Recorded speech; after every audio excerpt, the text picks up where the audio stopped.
Okey, selamat datang semua ke sesi penerangan kita kali ini. Hari ini kita nak bincangkan sesuatu yang sangat menarik, ekonomi Malaysia.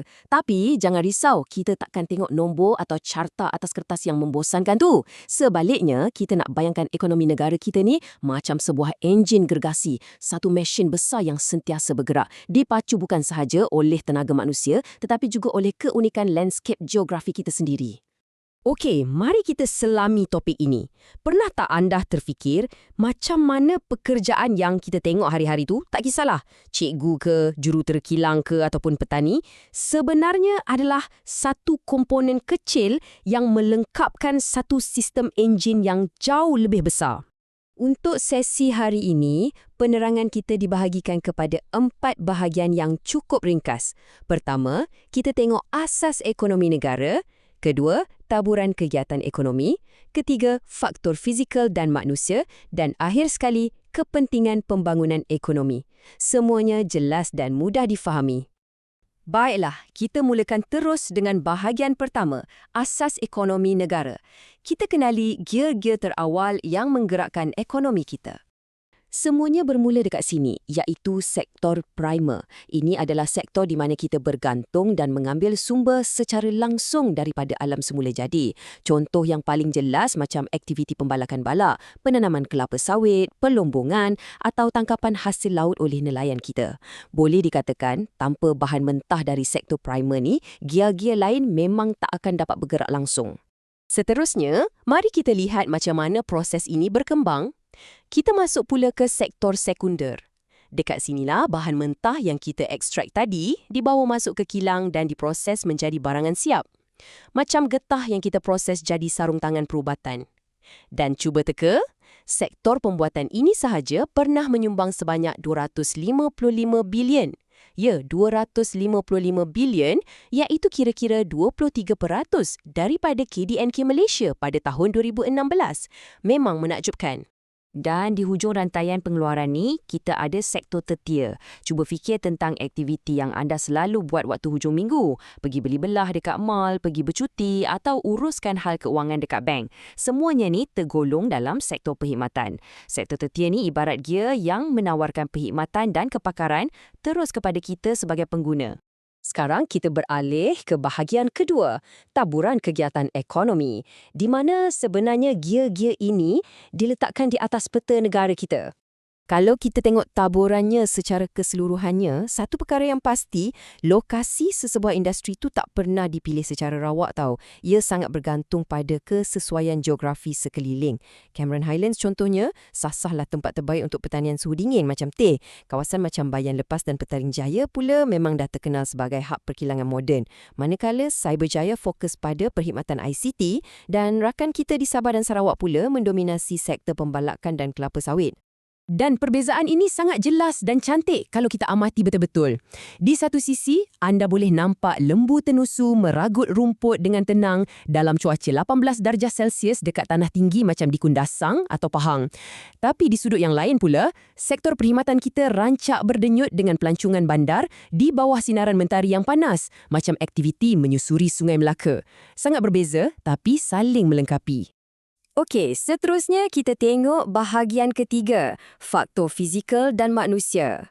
Ini adalah bahan bakar utama yang menghidupkan enjin ekonomi kita. Sebenarnya, bahan bakar ni kita boleh bahagikan kepada dua benda yang berbeza. Pertama, faktor fizikal, iaitu anugerah percuma alam semula jadi. Kita ada pelbagai bentuk muka bumi, cuaca khatulistiwa yang stabil pada purata 27 darjah Celsius dengan hujan yang sangat lebat dan saliran yang baik. Keduanya, kita ada faktor manusia. Ini adalah usaha kita sendiri macam perancangan dasar pertanian, teknologi moden dan pembinaan infrastruktur. Jom kita tengok satu contoh macam mana kedua-dua faktor ni bergabung. Tanaman macam padi perlukan air yang sangat banyak. Jadi, alam semula jadi bekalkan kita sistem saliran sungai yang cemerlang. Tapi, kita tak berhenti di situ. Dengan kepakaran manusia, kita bina sistem pengairan buatan yang lebih terancang. Gabungan alam dan manusia inilah yang pastikan tanaman mendapat air yang optimum untuk hasil tuaian yang luar biasa. Inovasi kita juga tak sekadar terhad pada infrastruktur fizikal. Hari ini, penggunaan teknologi tinggi, khususnya penyelidikan dan pembangunan atau R&D, serta sistem maklumat geografi, GIS, dah bawa kita ke satu kelajuan yang berbeza. Ia jadikan pengeluaran lebih pantas, kualiti lebih mantap dan secara tak langsung memodenkan keseluruhan enjin ekonomi kita supaya seiring dengan revolusi global. Walau bagaimanapun, secanggih mana pun teknologi kita ada, mesin ni masih sangat perlukan manusia. Lihat angka besar ni, 14.96 juta. Bayangkan, ini adalah saiz tenaga buruh kita setakat Mei 2017. Hampir 15 juta rakyat kita dari umur 15 hingga 64 tahun yang curahkan tenaga dan kepakaran mereka setiap hari. Merekalah atau kitalah sebenarnya bahan bakar manusia yang paling bernilai untuk memacu negara. Akhir sekali, kita tiba di bahagian keempat, kepentingan pembangunan ekonomi. Apa output atau hasil daripada semua pergerakan ini? Kalau anda nak tahu betapa modernnya negara kita sekarang, tengok fakta ni. Berdasarkan taburan pekerja pada 2017, lebih separuh daripada tenaga kerja kita, iaitu 55.3%, terlibat secara langsung dalam sektor perkhidmatan. Sektor pembuatan mengekori pada 24.2% dan pertanian pada 15%. Ini bukti kukuh yang Malaysia kini memacu laju sebagai sebuah ekonomi moden berteraskan perkhidmatan, bukan lagi sekadar jual bahan mentah. Dan keseluruhan proses ini cipta satu tindak balas rantaian yang hebat. Bila kegiatan ekonomi kita rancak, ia buka banyak peluang kerja. Bila orang ada kerja, taraf hidup secara automatik meningkat. Kemajuan ekonomi ini juga buat pelabur luar gembira bawa masuk teknologi baharu. Dan akhirnya, berlakulah pembandaran yang pesat. Kawasan lapang tiba-tiba berubah jadi pusat bandar mega macam Shah Alam, Petaling Jaya dan Cyberjaya. Putaran ini berterusan tahu. Hasil kejayaan ekonomi ini akan bawa masuk duit untuk negara melalui cukai dan ekspor. Duit itu pula akan dilaburkan semula oleh kerajaan ke dalam infrastruktur awam yang gah. Ia biayai pembinaan kemudahan berskala global macam KLIA atau perluasan pelabuhan Kelang. Dan bila kemudahan kita hebat, lebih banyak pelabuhan antarabangsa akan masuk. Ia satu kitaran ekonomi yang cukup sempurna.